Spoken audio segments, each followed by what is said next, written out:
দর্শক, বাংলাদেশের যে ২৪-এর অভ্যুত্থান, তারপরে আমরা নেপালে অভ্যুত্থান দেখেছিলাম। সেই অভ্যুত্থানে নেপালের সরকার পতন হয়েছিল। অবশেষে নেপালে ৬ মাসের মধ্যে নির্বাচন অনুষ্ঠিত হয়ে গেল। গতকালকে নির্বাচন হয়েছে। আজকে ফলাফলে যেটা দেখা যাচ্ছে, সেখানে আমরা দেখছি যে জেনজিরা আন্দোলন করেছিল, সেই জেনজিদের ভূমিধস বিজয়। কিন্তু মজার ব্যাপার হচ্ছে, সেখানে ক্ষমতাচ্যুত ওলি তিনিও নির্বাচন করার সুযোগ পেয়েছেন। মেটিকুলাস ডিজাইনে তাকে নির্বাচন থেকে বাইরে রাখা হয়নি কিংবা রাখেনি নেপালের অন্তর্বর্তী সরকার। কারণ নেপালে আমাদের মতো মেটিকুলাস ডিজাইন করা একজন প্রফেসর ইউনুস ছিল না।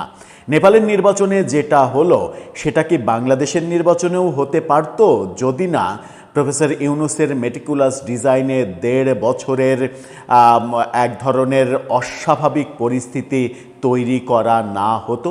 চলুন একটু জেনে দেখি নেপালের বর্তমান পরিস্থিতি কি হলো, ভোটের পরের রেজাল্ট কি হলো, এবং সেই রেজাল্টটা বাংলাদেশেও হতে পারত কিনা, যেটা প্রফেসর ইউনুসের নানা ধরনের অপকর্মের কারণে হতে পারেনি।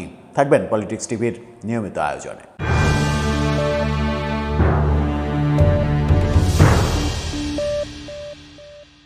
দর্শক, বলছিলাম নেপালে অভ্যুত্থানের মাত্র ৬ মাসের মধ্যে নির্বাচন দিয়ে দিলেন অন্তর্বর্তী সরকারের প্রধান সুশীলা কার্কি। সুশীলা কার্কি সাবেক এই বিচারপতি, প্রধান বিচারপতি, যিনি দায়িত্ব নিয়েই একটা অসাধারণ কাজ করেছেন। তিনি বলেছেন কোনো ধরনের কোনো কথা শুনতে চায় না, এবং যারা আন্দোলন করেছে তাদেরকে তিনি পড়ার টেবিলে ফেরত পাঠিয়েছেন।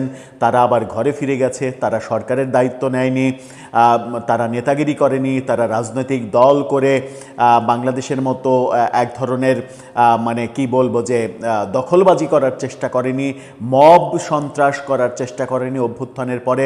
ওই অভ্যুত্থানের সময়ই ১-২ দিন যে বিচ্ছিন্ন ঘটনাগুলো ঘটেছে, তারপরে নেপালে আমরা আর কোনো অস্বাভাবিক পরিস্থিতি দেখিনি। অথচ আমরা আমাদের দেশে ২৪-এর আন্দোলনের পরে ১.৫ বছর ব্যাপী একই ধরনের মবের রাজনীতি দেখেছি, মবের সংস্কৃতি প্রতিষ্ঠিত করতে দেখেছিলাম। নেপালের নির্বাচনে তাই ভিন্ন চিত্র আমরা দেখছি। সেখানে জেনজিরা বিপুল সংখ্যাগরিষ্ঠতা পেয়ে বিজয় লাভের পথে রয়েছে। গণমাধ্যমের শিরোনামটা দেখে নিন। সেখানে বলা হচ্ছে, নেপালের নির্বাচনে ভূমিধস বিজয়ের পথে গণ অভ্যুত্থানের ছাত্র নেতৃত্ব, প্রধানমন্ত্রী বালেন্দ্র শাহ। বলা হচ্ছে, নেপালের সাধারণ নির্বাচনে প্রাথমিক ভোট গণনায় বড় ব্যবধানে এগিয়ে রয়েছে দেশটির রাষ্ট্রীয় স্বতন্ত্র প্রার্থী আরএসপি।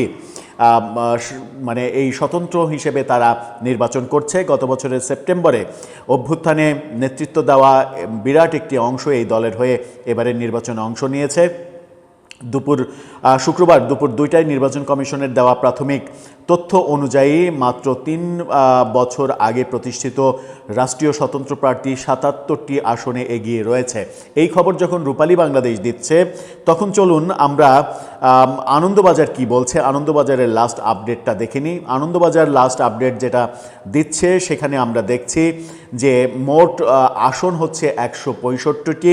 সেই ১৬৫টির মধ্যে আরএসপি অর্থাৎ বালেন্দ্র শাহের আরএসপি তারা পেয়েছে ১১০টি আসন।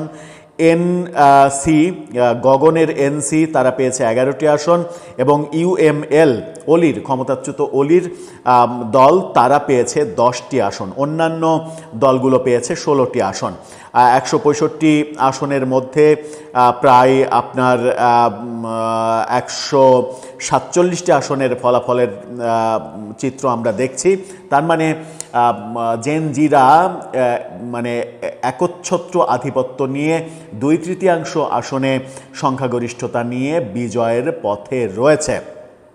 এরকম চিত্র যখন আমরা নেপালে দেখছি, নেপালে আমরা দেখছি অলির যে মানে আস্তানা, অলির যেখানে বিপুল ভোটে জেতার কথা যেসব এলাকায়, সেখানেও জেনজিদের ব্যাপক বিজয়, এবং বালেন্দ্র শাহ তিনি প্রধানমন্ত্রী হতে চলেছেন, এই চিত্র আমরা দেখেছি। এই চিত্রটা নেপালে কেন হলো? নেপালে বাংলাদেশ থেকে ভিন্ন অনেক চিত্র হয়েছে। নাম্বার 1 চিত্র হচ্ছে, নেপালের সৌভাগ্যক্রমে একজন নোবেলজয়ী প্রফেসর ইউনুস ছিলেন না। সেই কারণেই সুশীলা কার্কির মতো একজন বিচারককে তারা দায়িত্ব দিয়েছিলেন এবং দায়িত্ব নিয়েই সুশীলা কার্কি ঘোষণা দিয়েছিলেন কোনো ধরনের অরাজকতা সহ্য করা হবে না। যারা অভ্যুত্থান করেছিলেন তারা ঘরে ফিরে গিয়েছিলেন, ঘরে ফিরে গিয়ে তারা তাদের মতো কাজ করেছেন, জনপ্রিয়তা অর্জনের চেষ্টা করেছেন এবং জনগণ ঠিকই সাবেক প্রধানমন্ত্রী নির্বাচন করা সত্ত্বেও সাবেক প্রধানমন্ত্রীকে ছুঁড়ে ফেলে দিয়েছে। তারা মাত্র এখন পর্যন্ত 10টি আসনের চিত্র আমরা দেখছি, আর মাত্র কয়েকটা আসনের ফলাফল ঘোষণা বাকি। তাদের মানে পুঁজিতে খুব বেশি যে আসবে সেটা মনে হচ্ছে না। কিন্তু বাংলাদেশে আমরা ভিন্ন চিত্র দেখেছি। বাংলাদেশে প্রফেসর ইউনূস বিমানবন্দরে 8 আগস্ট বিমানবন্দরে নেমেই যে অসাধারণ ভালো ভালো কথা বলেছিলেন, তার পরদিন থেকেই আমরা দেখেছি তার কথার বিপরীত চিত্রে কাজ হতে বাংলাদেশে মবের রাজত্ব কায়েম করেছেন তিনি। বাংলাদেশে জুলাই যোদ্ধাদেরকে দিয়ে নানা ধরনের অপকর্ম করিয়ে নিয়েছেন তিনি, পৃষ্ঠপোষকতা দিয়েছেন তিনি, তার নিজের পৃষ্ঠপোষকতায় দল তৈরি করতে গেছেন এবং সেই দল তৈরির পরে দলের সদস্যদের নানা ধরনের দুর্নীতি, নানা ধরনের খারাপ খবর ছড়িয়ে পড়েছে, নানা কিছুর সঙ্গে তাদের সম্পৃক্ততার খবর ছড়েছে। এই খবরগুলো ছড়িয়ে প্রফেসর ইউনূস সরকার এবং জুলাই আন্দোলনকারীরা সবাই অজনপ্রিয় হয়ে পড়েছে।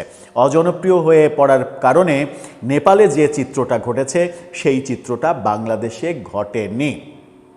অনেকে অনেকবার বলেছেন বাংলাদেশে যে অভ্যুত্থানের পরপরই 3 মাস 4 মাসের মধ্যে যদি প্রফেসর ইউনূস নির্বাচন দিয়ে দিতেন এবং সেই নির্বাচনটা যদি ইনক্লুসিভ নির্বাচন করা হতো, যদি আওয়ামী লীগকেও নির্বাচনে অংশগ্রহণ করতে দেয়া হতো, তাহলে জনগণই আওয়ামী লীগকে প্রত্যাখ্যান করত এবং সেটাই হতো আওয়ামী লীগের জন্য সবথেকে বড় শাস্তি।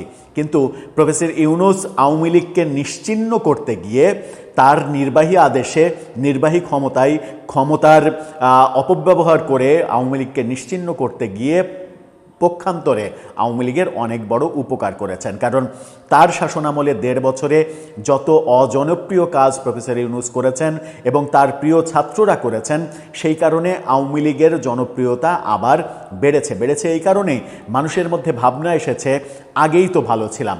মানুষের মধ্যে ভাবনা এসেছে আওয়ামী লীগকে যদি খারাপ বলা হয় তাহলে এটা কি? এই যে তুলনামূলক চিত্র, তার মানে আওয়ামী লীগের শাসনামলের চাইতে 1.5 বছরে বাংলাদেশের মানুষ কোনো ভালো কিছু দেখেনি বলে আমরা দেখেছি যে আমাদের দেশের জেনজিরা অবশেষে একটি বড় রাজনৈতিক দলের সঙ্গে জোট করেও মাত্র 6টি আসন পেতে সক্ষম হয়েছে।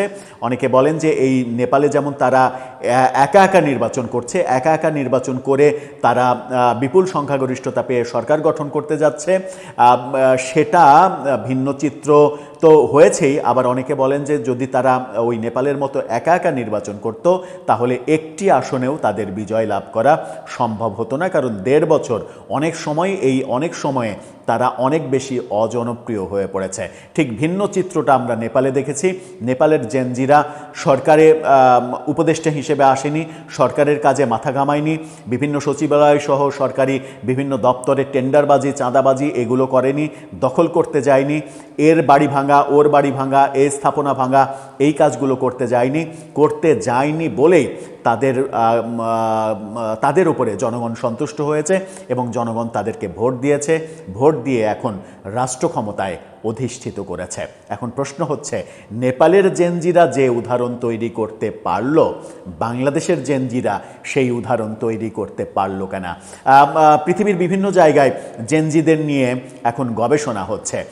সেই গবেষণায় বিভিন্নভাবে এরকমটাও পরিলক্ষিত হচ্ছে যে জেনজি প্রজন্ম এমন একটা প্রজন্ম যারা নিজেরা মনে করে তারা অনেক কিছু জানে, তারা অনেক কিছু বোঝে।